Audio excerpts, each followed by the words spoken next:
그러므로 형제들아, 내가 하나님의 모든 자비하심으로 너희를 권하노니 너희 몸을 하나님이 기뻐하시는 거룩한 산제물로 드리라. 이는 너희가 드릴 영적 예배니라. 아멘.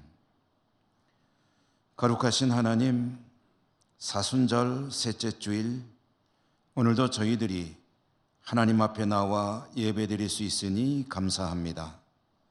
주님의 놀라운 은총, 십자가의 은혜를 기억하며 전심으로 예배합니다. 우리 예배를 기쁘게 받아 주시옵소서. 예수님 이름으로 기원하옵나이다. 아멘. 1장 찬송입니다.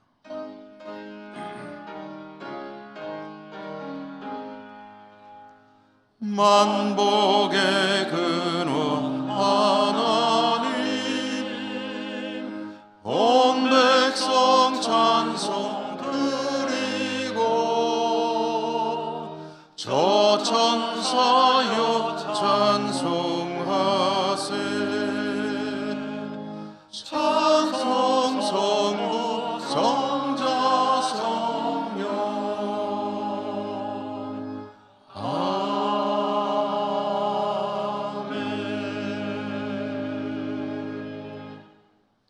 고백의 기도를 드리겠습니다. 사순절 셋째 주일, 주님 앞에 나와 주님의 은혜를 다시 깊이 새기며 저희들의 부족함을 돌아봅니다. 모든 것이 주님의 은혜임을 입술로 고백하면서 삶과 신앙으로는 그렇지 못할 때가 많았음을 고백합니다. 십자가의 은혜, 구원의 은총을 받았기에 세상에서 하나님을 영화롭게 하는 믿음의 삶을 살아야 하는데 그렇게 하지 못할 때가 더 많았음도 또한 고백합니다. 오히려 때로는 나의 유익을 위해 불의의 길을 걸을 때도 있었고 죄인 것을 알면서도 그 길을 갈 때가 있었습니다. 주님, 연약하고 부족한 저희들을 불쌍히 여겨 주시옵소서. 이 시간에 계속해서 드러나지 않는 모든 은밀한 죄와 허물들 침묵하며 하나님 앞에 고백합니다.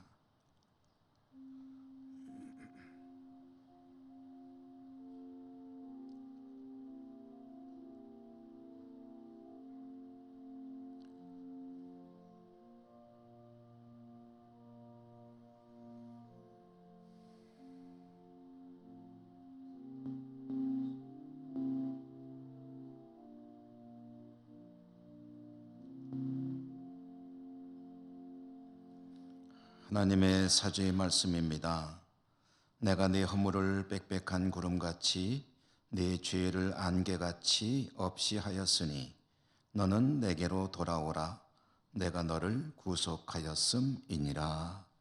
아멘. 성시교도 교동문 126번 사순절 세 번째 교동문입니다. 여호와여, 나의 영혼이 주를 우러러 보나이다.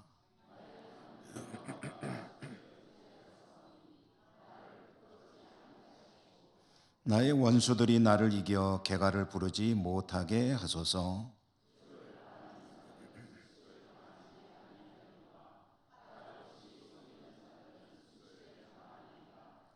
여호와여, 주의 도를 내게 보이시고 주의 길을 내게 가르치소서.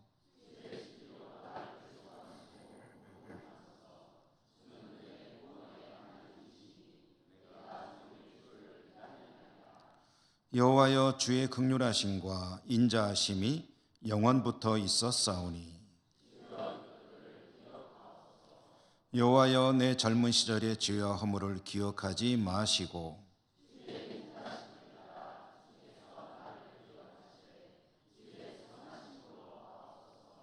여호와는 선하시고 정직하시니 그러므로 그의 도로 죄인들을 교훈하시리로다.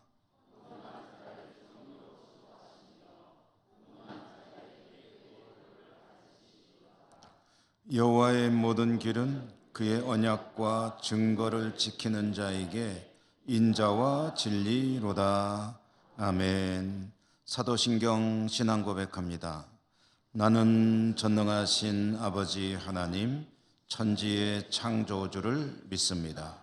나는 그의 유일하신 아들, 우리 주 예수 그리스도를 믿습니다.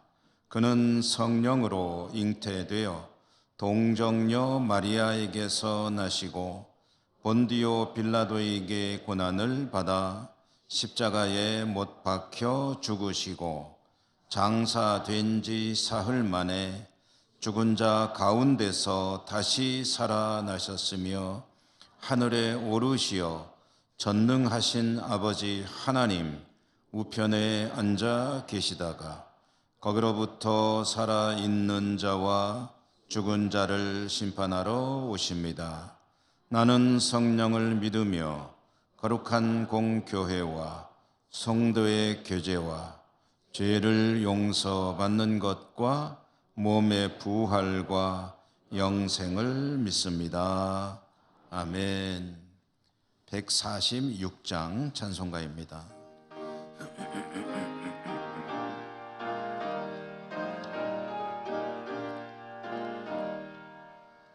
저 멀리 푸른 언덕에 그 십자가 위에 주 예수 나를 위하여 못 박히셨도다.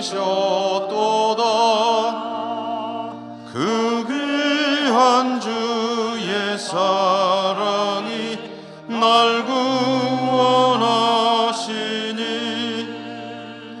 그 사랑 나도 본받아 주 위에 힘쓰리. 그 흉한 십자가에서 한없는 고통을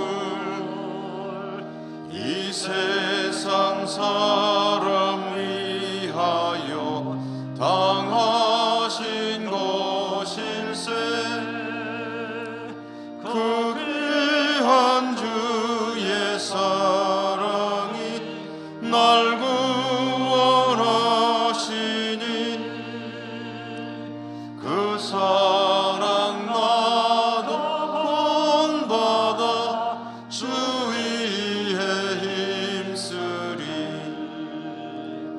그 흘린 보배 피로써 날 속량했으니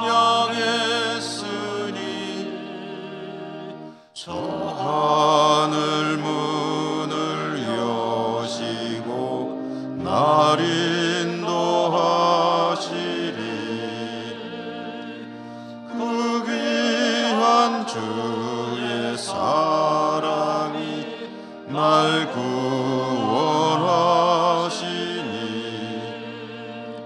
그 사랑 나도 본받아 주 위에 힘쓰리. 아멘.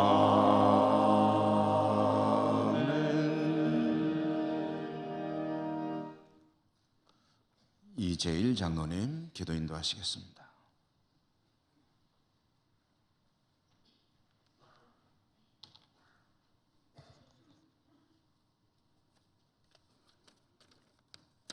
전능하신 아버지 하나님, 세상 가운데 흩어져 살던 지체들이 구별된 날 예배당에 함께 모여 기도하고 찬양하며 우리의 주인 되신 하나님께 예배드릴 수 있도록 인도하시는 은혜에 감사드립니다.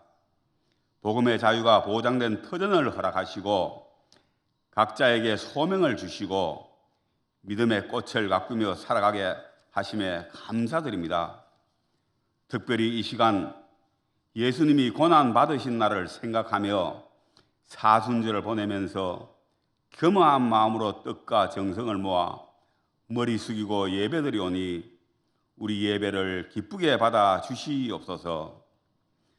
지나온 날들 돌아보니 말씀에 순종하지 못하고 세상 가운데 녹는 소금 되지 못하고 썩기를 싫어하고 행함에 인색했던 연약한 모습이었습니다. 주신 것에 감사하기보다는 채워주길 바라는 욕심에 매달린 부족한 저희들이었습니다. 내 생각, 거릇된 것인지도 모르고 지체들과 주 안에 어울려 화합하지 못하며 내 뜻을 고집하면서 하나님의 말씀을 잊은 적도 있었습니다. 이 시간 진솔하게 회개하오니 우리 약함을 하나님의 은혜로 채워주시옵소서. 전쟁의 포연 속에 남북으로 갈라선 이 땅, 이제는 서로 가슴 향해 겨누는 총불이 내려놓고 하나님께 함께 예배드리는 나라 되기를 원합니다. 뜻이 서로 다르더라도 국익과 국민의 이익을 생각하며 양보하고 양보받으면서 나라를 운영하는 문화가 사로잡기를 원합니다. 경건과 절제, 정직과 섬김으로 하나님 앞에 부끄럽지 않는 지도자들이 넘쳐나는 나라 되기를 원합니다. 4.13 총선에서 믿음의 선진들이 키운 열매를 먹고 자란 우리가 행한 한 표 한 표의 뜻을 모아 하나님 나라 확장하는 마중물 되기를 원합니다. 여호와 하나님을 섬기는 이 제단 지체들이 여러 모양의 짐과 건강과 물질, 마음의 상처 등의 기도 제목 가지고 은혜의 갈급한 모습으로 모였습니다. 오늘 단위에서 선포되는 하나님의 말씀으로 우리 여호와 하나님을 처음 만났을 때의 기쁨을 다시 찾는 시간 되게 원하옵고, 말씀 통하여 간구하는 기도 제목마다 감사의 은혜 넘치게 채워 돌아가는 발걸음 되기를 소망합니다. 함께 구한 모든 기도와 소원도 응답하신 줄 믿으며 올려드리는 예배와 지체들의 섬김과 찬양대의 찬양 받아 주시옵소서. 예수님의 이름으로 기도드립니다. 아멘.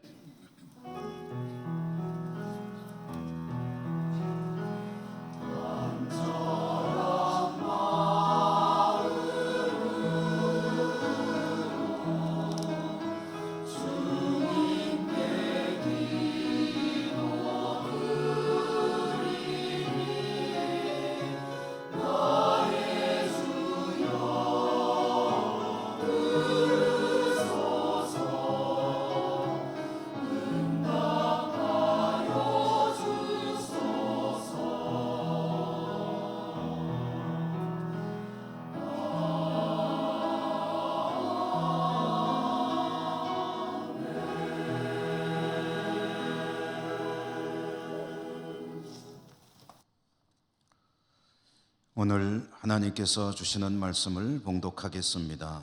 구약성경 출애굽기 20장 1절에서 3절까지입니다.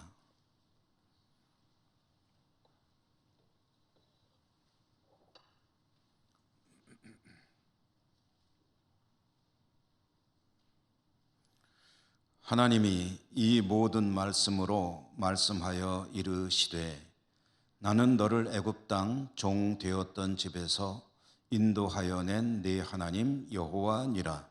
너는 나 외에는 다른 신들을 내게 두지 말라. 아멘. 호산나 찬양대 하나님께 찬양 올려드립니다.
아멘.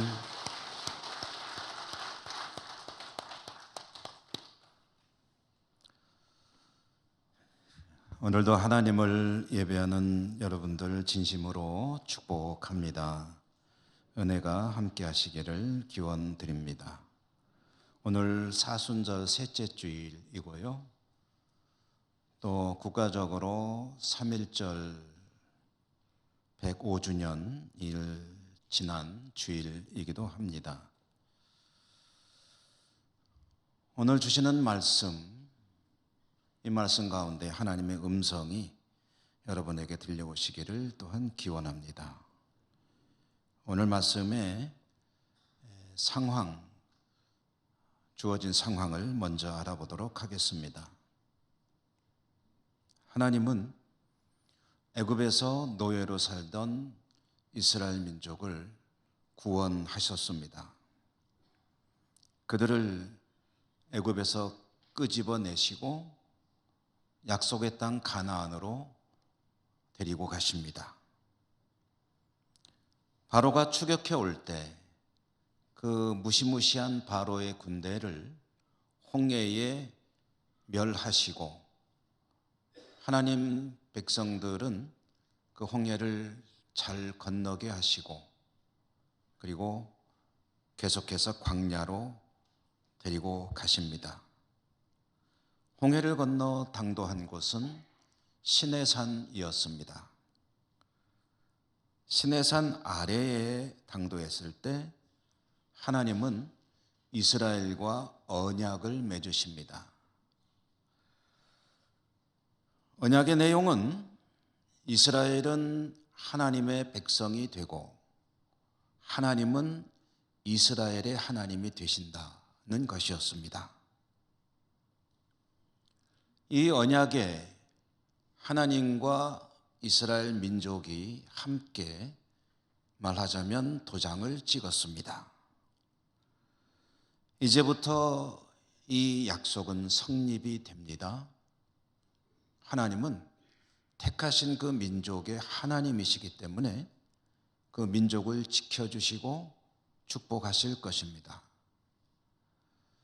이스라엘 민족의 입장에서는 하나님의 백성으로 살겠다는 계약을, 언약을 맺었기 때문에 의무가 발생이 됩니다. 하나님의 은혜와 축복도 받겠지만 의무도 발생되는데 그 의무는 뭐냐면 이제는 하나님 백성이 되었으므로 하나님 백성답게 살아야 한다는 것이 이제 이스라엘 민족의 과제가 되게 됩니다. 하나님의 백성답게 산다는 것, 그러면 어떻게 살아야 될까요? 라는 그런 질문이 나오게 되겠죠. 하나님의 백성답게 살아야 하는 이스라엘 민족에게 하나님은 그 기준을 제시해 줍니다. 많은 율법들이 그 기준입니다. 하나님 백성은 이렇게 살아야 한다. 그런데 그 많은 율법 중에서도 중심이 되는 10개의 계명이 있습니다. 우리가 알고 있는 10계명이죠. 하나님은 우선해서 언약을 맺은 그 현장에서 이스라엘 백성에게 이제 이후로 너희들은 이렇게 살아야 한다라고 하고 10개의 계명을 주셨습니다. 오늘 우리가 받은 이 말씀, 출애굽기 20장 1절부터 3절까지의 말씀은 하나님께서 그 백성 이스라엘에게 그 10개의 계명을 주시는 모습, 장면이 시작되는 대목입니다. 제가 봉독한 말씀의 1절에 보면 하나님께서 이 모든 말씀들로 말씀하여 이르시되 라고 시작이 되죠. 하나님께서 말씀을 주신다는 겁니다. 2절에서는 보니까 하나님께서 자신이 누군지를 이스라엘 백성들에게 밝히십니다.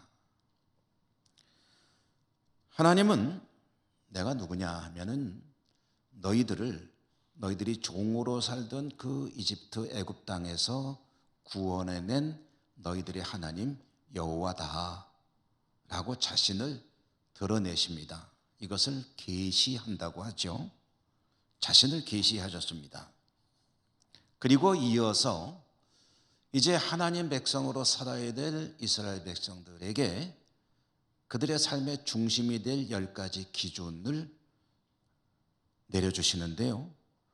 오늘 우리가 읽은 말씀의 3절의 말씀은 10개의 계명 중에 첫 번째로 주시는 계명, 제1계명의 말씀입니다. 하나님의 백성들이 하나님의 백성으로 살아가기 위해서 반드시 염두에 두고 그렇게 살아야 될 10가지 가장 핵심 계명 중에 첫 번째 계명은 무엇이었는가? 제가 봉독했습니다마는 여러분 우리가 우리의 입술로 한번 다시 읽어보도록 하겠습니다. 3절의 말씀 읽어볼까요? 너는 나 외에는 다른 신들을 내게 두지 말라. 아멘. 하나님 백성으로 살아가기 위해서 하나님 백성이 제일 먼저 염두에 두고 따라야 될 하나님의 명령은 다른 신을 내게 두지 말라라는 것입니다. 하나님만이 유일한 신이시다. 이렇게 10개의 계명을 주시는 이 대목, 시작되는 이 대목에서 이 첫 계명이야 뭐 말할 수 없이 중요한 것이지만 저는 먼저 오늘 이 말씀 속에 길지 않은 말씀이죠. 3절로 되어 있는 이 말씀 중에 제2절의 말씀을 우리가 함께 주목하려고 합니다. 2절의 말씀을 먼저 좀 자세히 보자는 거죠. 이 2절의 말씀은 하나님께서 스스로를 소개하시는 장면, 그 말씀이라고 여러분에게 말씀드렸죠. 하나님은 그 백성들에게 그들이 반드시 지켜야 될 10개의 계명을 주시면서 먼저 자신이 누구인가를 밝히신다고 말씀드렸죠. 아주 명료하게 밝히셨습니다. 2절의 말씀에 뭐라고 되어 있습니까? 나는 너를 애굽 땅 종 되었던 집에서 인도하여 낸 네 하나님 여호와니라. 여호와니라. 하나님께서 그 백성들에게 나 너희들의 구원자인 하나님, 내 하나님 여호와야 라고 말씀하시는 이 장면을 읽다 보면은요, 이 말씀과 상당히 대비가 되고 대조가 되는 한 장면이 떠오릅니다. 뭐 저에게 떠올랐다는 이야기입니다. 여러분들도 떠오르실지는 모르겠어요. 그러신 분도 계시고 아닌 분도 계시겠죠. 하나님이 스스로를 여호와니라 라고 말씀하시는 이 장면과 연상되는, 연결되는 장면, 그것은 하나님께서 처음 모세를 부르실 때의 장면입니다.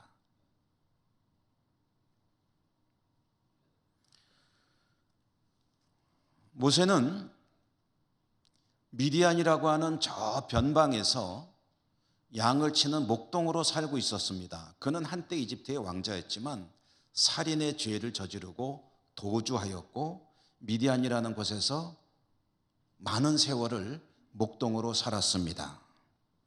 나이가 80이 되었습니다. 40년을 살았다는 얘기입니다. 목동으로. 그런 모세를 하나님께서 부르십니다. 그리고 사명을 주십니다. 애굽으로 가라. 왜요?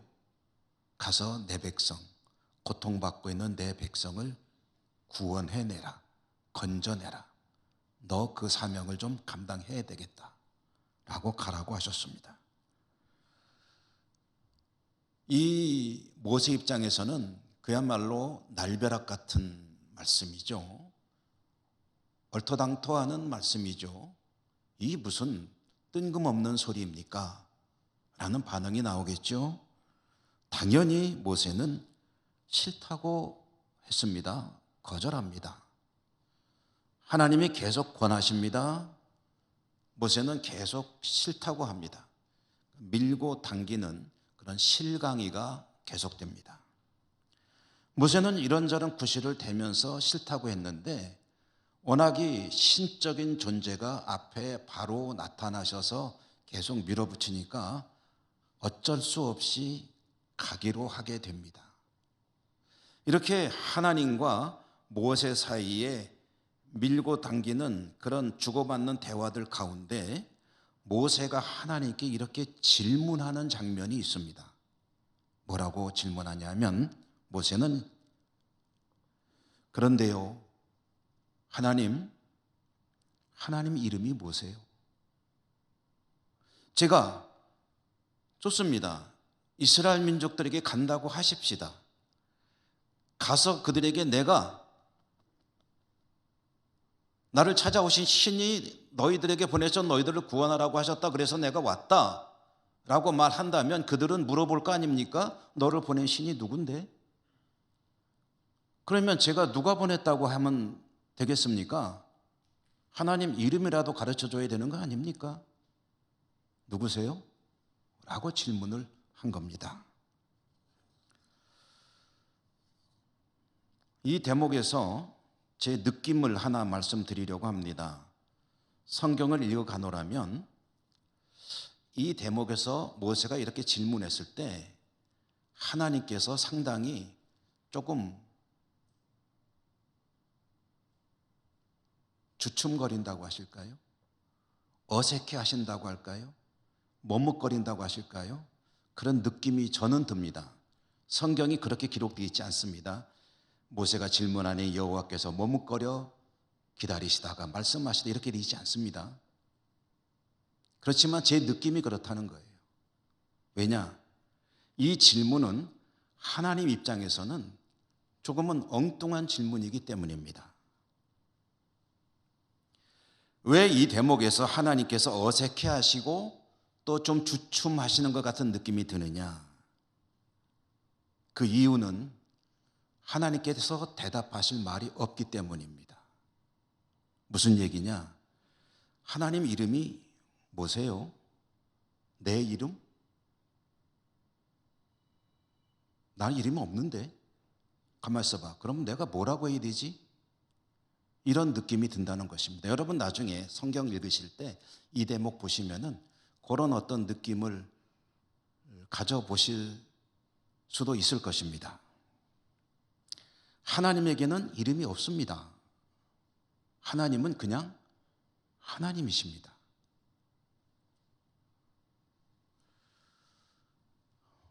제가 여러분의 이해를 돕기 위해서 저희 집안에서의 호칭을 좀 말씀드리려고 합니다. 제 가족들이 있습니다. 제 아내가 저를 부를 때 뭐라고 부르는 줄 혹시 아십니까? 요즘 젊은 친구들은 뭐 남편을 오빠라고 그러더라고요. 왜 오빠라고 그러는지 모르겠어요. 우리 교우들 가운데 그런 분 계실지 모르겠어요. 그다음에 자기라고 부르기도 하고 뭐 여보라고 하기도 하고 제 아들과 며느리가 뭐라고 부르는지 잘 모를 텐데 손주가 자꾸 지 엄마를 허니 허니 하고 불러요. 그래서 아하 요 제 아들 부부가 지들끼리 부를 때 허니라고 하나 보다 그래서 이제 손주가 다 들통내는구나. 제 아내가 저를 부를 때요, 여보라고 부릅니다. 여보 하면은 됩니다. 거기에 김영수 여보 그러지 않습니다. 여러분 댁에서도 그러시죠? 부인이나 남편의 이름을 붙여가지고 여보라고 하지 않으시죠? 제 아이들도 그렇습니다. 저를 부를 때 그냥 아빠라고 부르면 됩니다. 김영수 아빠 이렇게 부르지 않습니다. 왜요? 제 아내에게 제 남편은 하나뿐이기 때문이에요. 아내도 저에게는 하나뿐입니다. 그래서 여보하면 되지 남정숙 여보 그러지 않습니다. 제 아이들이 이제 남매인데 작은 아이가 딸인데 어려서 그러더라고요. 지혜 오빠를 부르는데 그냥 오빠 그러면 될 텐데 윤철이 오빠 그러길래 제가 가르쳤죠. 너 오빠 하나밖에 없잖아. 그냥 오빠 하면 돼. 힘들게 앞에다 이름까지 붙일 필요가 없어. 괜히 에너지 소모할 필요가 없어. 그냥 오빠 그러면 돼. 이유는 하나뿐이기 때문입니다. 여러분, 하나님께서 자신의 이름에 대해서 질문을 받으시니까 이상하신 거예요. 왜요? 하나님은 이름이 없으시거든요. 그냥 하나님이지.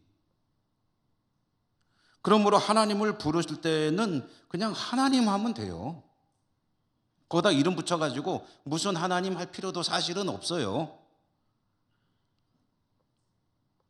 하나님을 떠올리려고 하면은 여기에서 그냥 하나님 하고 떠올리면 되지.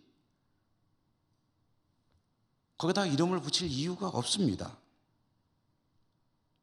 그런데 모세가 하나님께 하나님 이름이 뭐세요? 하니까 하나님은 순간적으로 멈칫하시는 거죠. 물론 제 느낌이라고 말씀드렸어요.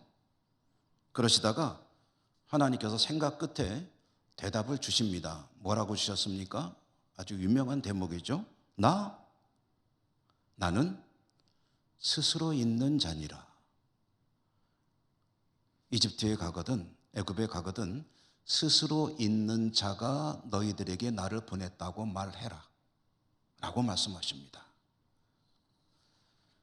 하나님은 자신을 스스로 있는 자라고 하셨습니다.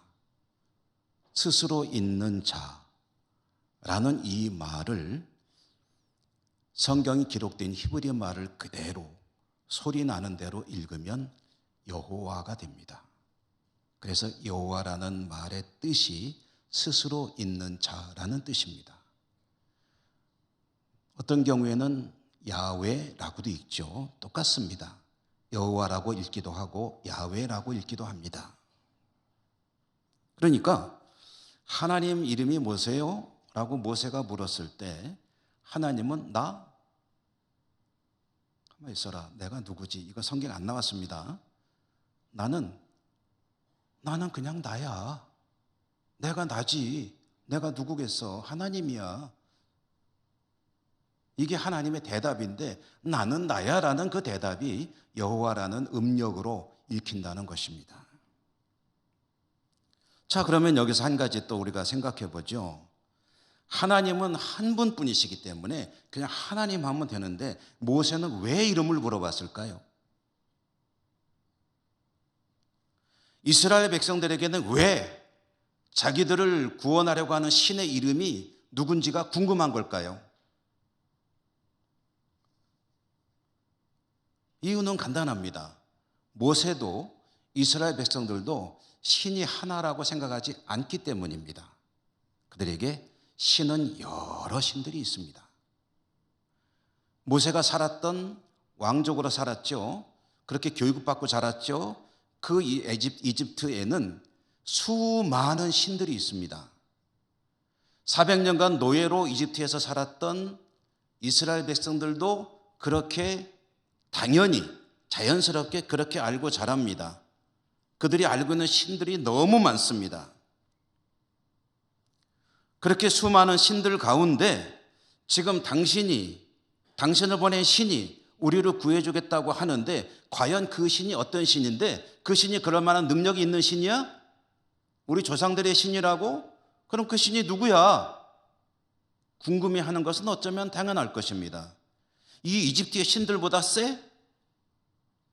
이집트의 수많은 신들을 다 누르고 이 가운데서 우리를 구원할 만한 힘이 있는 신이야? 이름이 뭔데? 이런 궁금증을 가지게 되겠죠. 하나님은 나는 나야 라고 말씀하고 모세를 보내시는 거죠. 하나님은 그렇기 때문에 그들에게 10가지 재앙을 비롯한 여러 가지 놀라운 모습들을 보여주시면서 하나님이 어떤 하나님인지를 드러내셔야 했죠.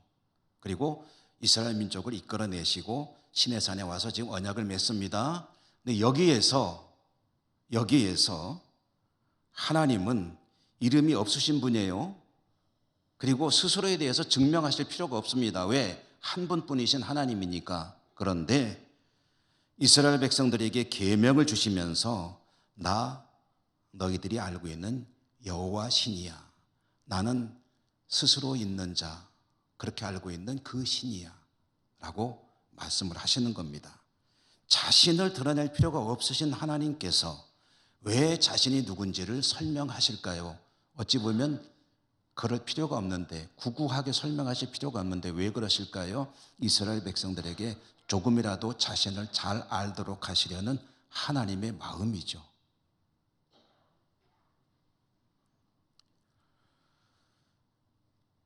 모세에게 스스로 있는 자라고 자신을 표현하셨고, 이스라엘 백성들에게도 같은 의미로 말씀하시는 하나님, 그 하나님께서 10개의 계명을 주시는데 첫 번째 계명은 이런 상황 가운데서 주신 것이라는 것을 우리가 알아야 합니다. 나 스스로 있는 자, 너희들이 알고 있는 그 하나님인데 너희들은 앞으로 이렇게 살아야 돼. 첫 번째 3절의 말씀이죠. 3절의 말씀을 한번 또 잘 알지만 큰 소리로 우리의 믿음의 고백으로 생각하며 한번 읽어보십시다. 3절의 말씀 읽습니다. 너는 나 외에는 다른 신들을 내게 두지 말라. 아멘. 여러분, 하나님은요, 여러 신들 중에 한 신이 아니에요. 세상에 수많은 신들이 존재하는데 그 중에 제일 센 신인 것도 아니에요. 세상에는 우리가 알고 있는 우리 인식의 범위 속에서 신은 오직 한 분뿐이십니다. 그 하나님이 바로 우리가 알고 있는 그 하나님이신 거죠. 그런데요, 왜 나 여호와 신이야라고 설명하시느냐? 사람들은 계속해서 끊임없이 자꾸 다른 신들을 추구하기 때문입니다. 있지도 않은 신을 만들어내기도 하고 추측하고 상정해가지고 그런 신들을 돌로 깎아 만들기도 하고 나무로 새기기도 하고 절벽에 새기고 쇠로 부어서 녹여서 만들기도 하고 이런 많은 신들을 만들어 놓고 그들을 숭배하기 때문에 하나님은 하나님 백성으로 살기 위해서 제일 먼저 첫 번째로 염두에 둬야 될 것, 그것은 다른 신을 내게 두지 말라라는 말입니다. 이것은 다른 신은 없다는 하나님의 선포입니다.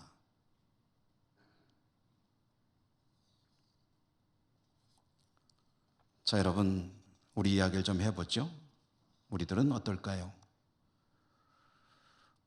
여러분에게는 신이 우리 하나님 한 분뿐이십니까? 아니면 하나님을 부인하는 건 아니에요. 하나님 인정합니다. 그런데 그 하나님이 계시지만 또 다른 신도 있지 라고 여기며 살아가고 계십니까?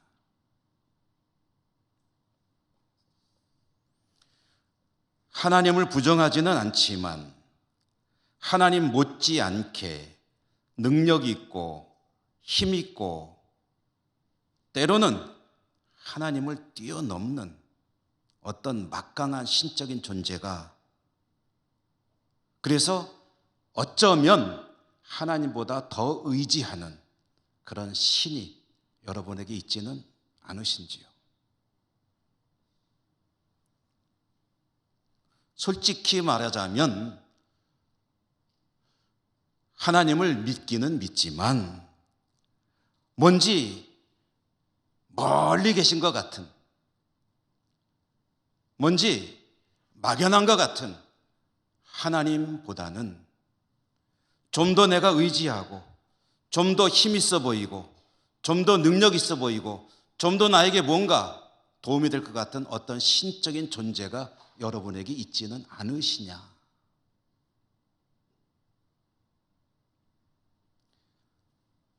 만약에 그런 어떤 하나님보다 더 강력한, 그래서 내가 의지하는 어떤 신적인 존재가 있다고 한다면 그를 부르는 이름이 바로 우상입니다. 그래서 하나님은 두 번째 계명에서 명하시죠. 오늘 우리가 읽진 않았지만 두 번째 계명에서 너에게 우상을 만들지 말라라고 말씀하십니다. 첫 번째 계명과 두 번째 계명은 그래서 같이 이어지는 말씀인 거죠. 신은 나밖에 없고 너는 다른 우상 만들면 안 된다.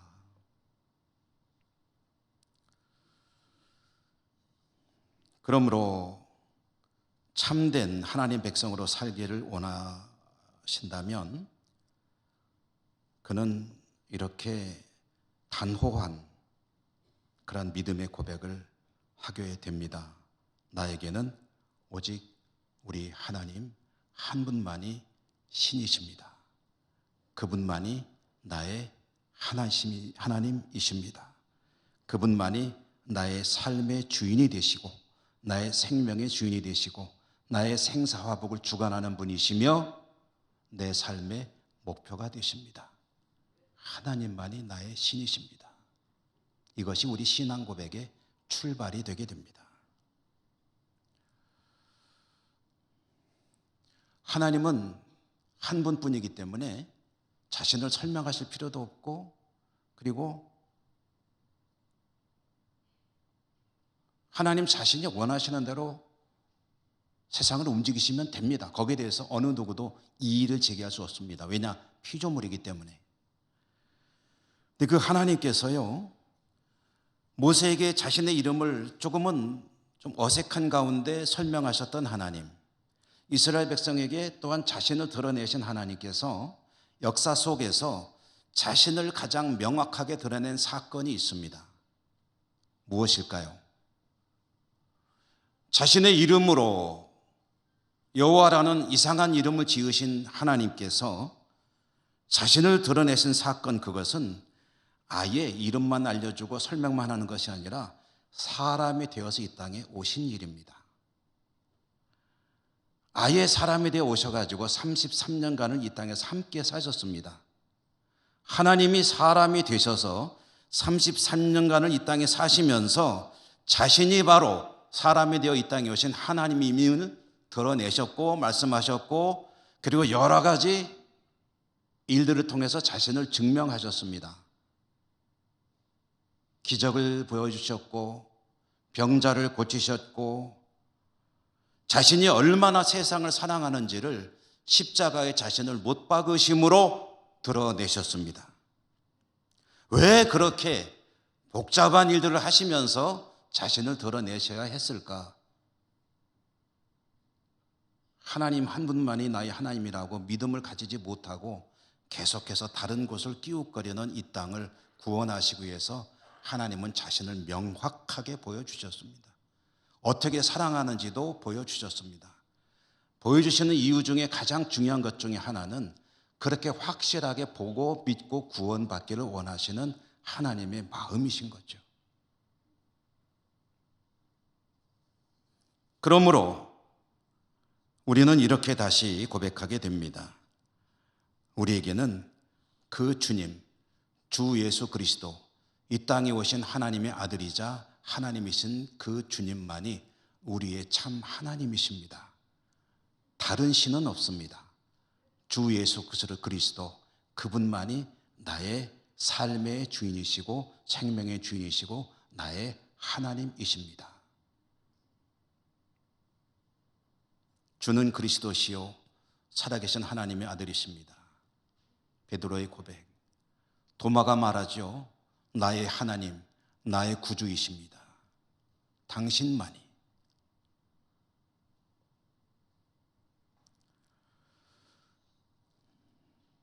세상에 너무나도 많은 신적인 존재들이 있습니다. 너무나도 막강한 것들이 있습니다. 하나님을 부정하게 만들려고 있는 힘을 다하는 존재들이 있습니다. 그 가운데서 우리 믿음을 지키는 것이 쉽지는 않습니다. 하나님만이 신이십니다. 그러나 하나님은 오늘 우리에게 말씀을 들려주십니다. 세상에 다른 신은 없다. 내가 혹시 그 힘에 압도가 되고 그를 신적인 존재로 생각할지는 모르겠지만 그것은 나의 피조의 세계의 일부에 불과하다. 내가 바로 내 하나님이다. 여러분, 이 은혜 가운데 견고한 믿음으로 승리하시기를 바랍니다. 오늘 3.1절이 지나가는 105주년이기 때문에 그 이야기를 잠깐 겸하여 드리려고 합니다. 우리 교회에서는 국경일을 기념하는 절기로는 광복기념주일만 지키고 있죠. 그렇지만 3.1절을 특별한 주일로 지키지는 않지만 하나님의 구원의 역사는 한번 기억해 보는 것이 좋겠다는 생각입니다. 우리 민족은 36년이라는 짧지 않은 세월을 일제의 억압하에 살아야 했죠. 그 시련의 시기에 과연 우리 민족에게 희망이 있었겠는가? 희망이 없었습니다. 그때 유일한 민족의 희망은 바로 교회였습니다. 인정하지 않을지도 모르지만 그러나 믿음의 눈으로 보면은 교회만이 유일한 희망이었습니다. 일제 억압하에서 전개된 위대한 만세운동, 3.1운동도 교회가 없었으면 과연 이루어질 수 있었을까? 이것은 무슨 공치사하려는 것이 아닙니다. 실상을 정확히 들여다보자는 것입니다. 민족 대표들 가운데 절반 이상이 기독교인이었던 것은 우리가 잘 알고 있습니다. 왜 그만큼만 채웠는가? 너무 과하지 않게 하기 위함이었다라고 이해되고 있습니다. 일제강점기에 우리 민족을 이끌어간 민족 지도자는 대부분 기독교인들이었습니다. 기독교 학교, 선교사들이 세운 학교 지하실에서 독립신문이 인쇄가 되어서 배포되었습니다. 수많은 태극기들 손에 흔들고 대한제국 만세를 외치던 3.1운동 당시에 그 태극기들은 교회에서 학교들에서 만들어졌습니다. 선교사들은 종이를 대고 깃대를 장만해서 제공해주고 했습니다. 기독교 학교 학생들이 나아가서 만세운동을 펼치다가 일제 경찰에 쫓기게 되면 선교사들은 목숨을 걸고 그들을 숨겨주고 보호해 주었습니다. 그러다가 옥고를 치른 선교사들도 한둘이 아니었습니다. 교회는 철저하게 우리 민족의 편에 서서 일제의 만행을 세계에 알리고 그리고 우리 민족을 도왔습니다. 그렇게 독립운동에 헌신한 기독교인들은 교회는 하나님께 간절한 마음으로 기도했습니다. 우리 민족을 해방시켜 주십시오. 희망이 없었던 것 같은 그 해방은 교회의 기도가 이루어지면서 꿈처럼 우리에게 다가왔습니다. 이스라엘을 애굽의 노예로 사는 삶에서 건져주신 하나님은 우리 민족도 일제의 억압으로부터 건져내셨습니다. 하나님은 이에 더해서 우리 민족을 놀랍게 축복하셨죠. 세계 열방 가운데 가장 가난하던 나라인 우리나라는 이제는 스스로는 선진국이라고 자부하는 부자 나라가 되었습니다. 그 과정에 여러분 중심이 있던 게 무엇이겠습니까? 여러 가지가 있겠죠. 우리 민족의 계매와 같은 근면, 전략, 그리고 정말 흘린 땀들이 있었지만 그러나 절대로 간과해서는 안 되는 것은 교회입니다. 우리 한민족의 산업화 근대화와 더불어서 그 중심에 있었던 것은 교회였습니다. 교회는 하나님께 기도했습니다. 하나님, 우리 민족을 해방시켜 주십시오 뿐 아니라 해방 이후에는 하나님 우리에게 먹을 것을 주십시오. 배고팠던 때에는 먹을 것을 구했습니다. 자녀들을 공부시키기 위해서 하나님께 교육비를 달라고 간구했습니다.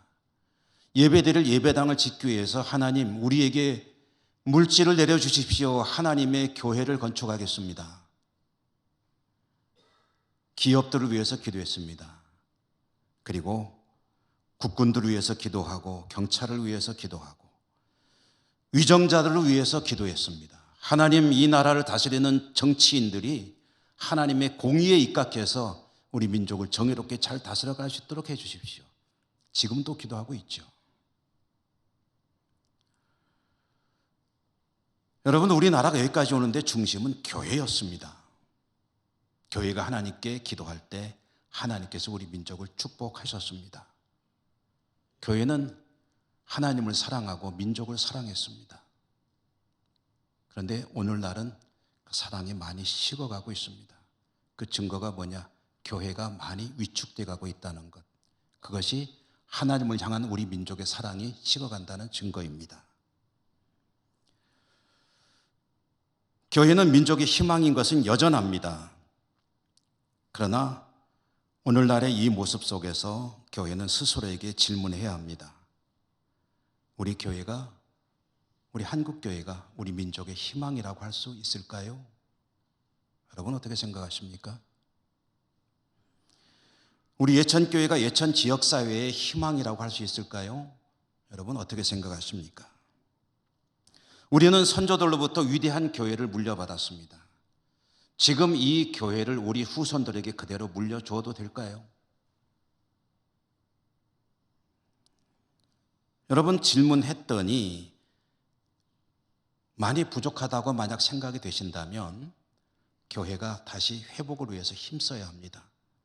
어떤 교회가 회복되어야 됩니까? 성경 속의 교회입니다. 성경에 나와 있는 교회가 회복이 돼야 되고, 교회는 그동안 조금은 잃어버렸을지도 모르는 성경 속의 교회의 모습들을 회복해야 합니다. 교회는 성경 속에 계시된 길을 가야 합니다. 교회가 만약에 그러한 희망의 위상을 잃어버렸다고 한다면 그 이유는 명확합니다. 성경의 모습을 잃어버렸기 때문입니다.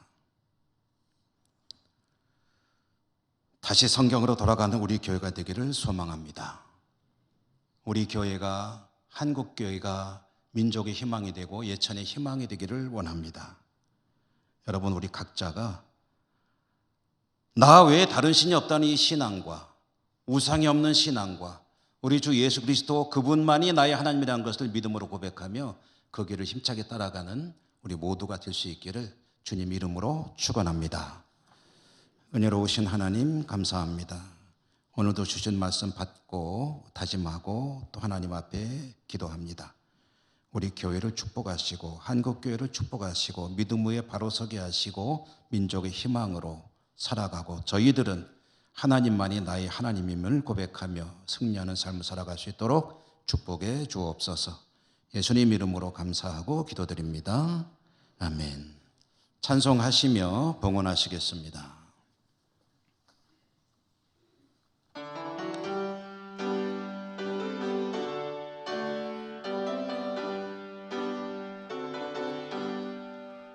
태산을 넘어 한국에 가도 길 가운데로 걸어가면 주께서 항상 지키시기로 약속한 말씀 변치 않네. 하늘의 영광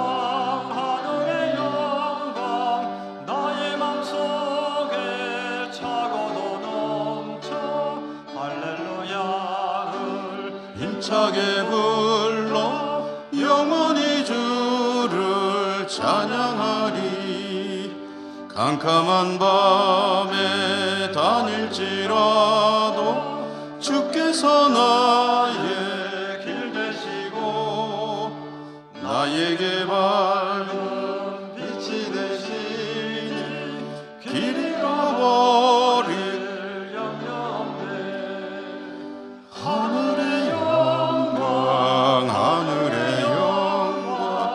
나의 맘속에 차고도 넘쳐 할렐루야를 힘차게 불러 영원히 주를 찬양하리. 광명한 그 빈 마음의 바다 찬란한 천국 바라보고 할렐루야를 힘차게 불러 날마다 빛에 걸어가리.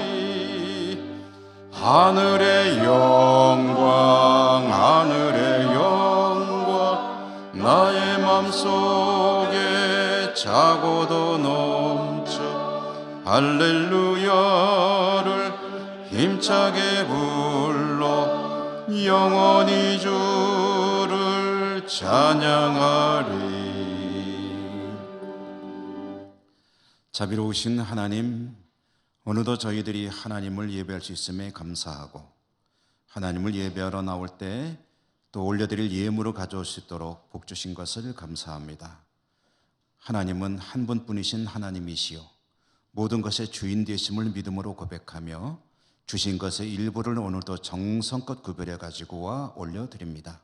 하나님 기쁘게 받아주시고 더 드리는 저희들의 삶이 늘 승리하는 복된 삶 될 수 있도록 은혜 더하여 주시옵소서. 예수님 이름으로 감사하고 기도드립니다. 아멘.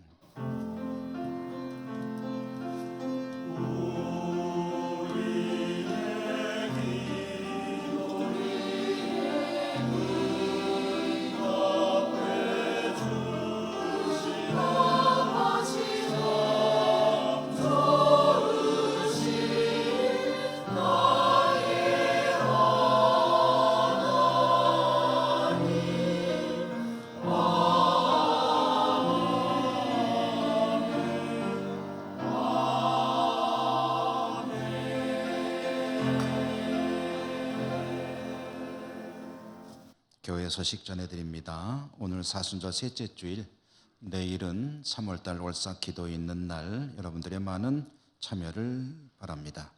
다음 주일 오후 찬양 예배는 전국 남성교회 주일이고 남성교회 헌신 예배로 드리고 강사로는 우리 영주노회 옥방교회 박형기 목사 오셔서 말씀 전해 주십니다. 오늘 2부 예배 마친 후에 정기 재직기 있습니다. 중보기도 사역자 모임 오후 1시 세미나실, 늘 푸른 대학이 개강합니다. 3월 7일 목요일 오전 10시 소예배실에서 시작되는데 우리 늘 푸른 대학에 우리 어른들 날짜 잊어먹지 마시고요. 개강하는 날부터 많은 참여가 있으시기를 바라겠습니다. 대신방 진행되고 있고요. 중식 이어전도에 수고해 주심에 감사합니다. 임민식 집사님, 서성은 집사님 가정이 근무지가 이동됨에 따라 대구로 이사했다는 소식, 이태호 명예집사님은 권병원 위쪽으로 옮겼다는 소식 전해드리고, 지난 주간에 권운섭 관리집사님 모친상 당하셔서 장례 치루었습니다. 주님의 위로가 있으시길 바라겠습니다. 곁에 계신 분들하고 인사하며 일어나겠습니다. 사랑합니다. 축복합니다.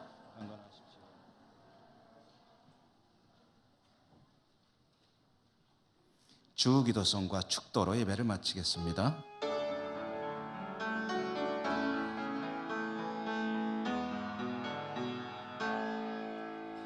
하늘에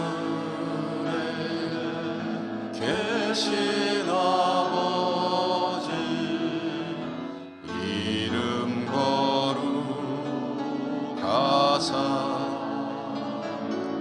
주님 나라 임하시고 뜻이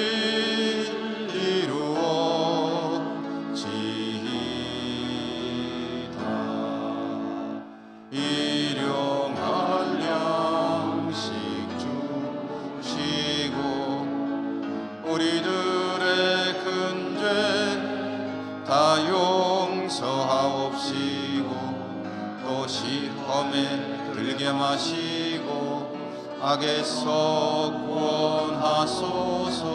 내게 주의 나라 주의 권세 주의 영광 영원히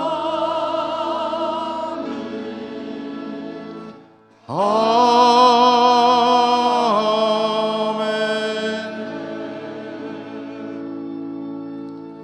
하나님, 예배하고 삶의 자리로 나가는 주의 백성들을 기억하시고 축복하소서. 여러 곳에 흩어져 살아가는 우리 가족들도 축복하시고 우리 민족 위에 큰 은총 더하여 주시옵소서. 예수님 이름으로 감사하고 기도드립니다. 아멘. 주 예수 그리스도의 은혜와 하나님 사랑과 성령님 함께 하시는 역사가 예배하고 삶의 자리로 나가는 주의 백성들, 그리고 여러 곳에 흩어져 살아가는 우리 모든 가족들, 우리 사랑하는 조국, 이 땅 위에 항상 함께 하시옵기를 축원하옵나이다. 아멘.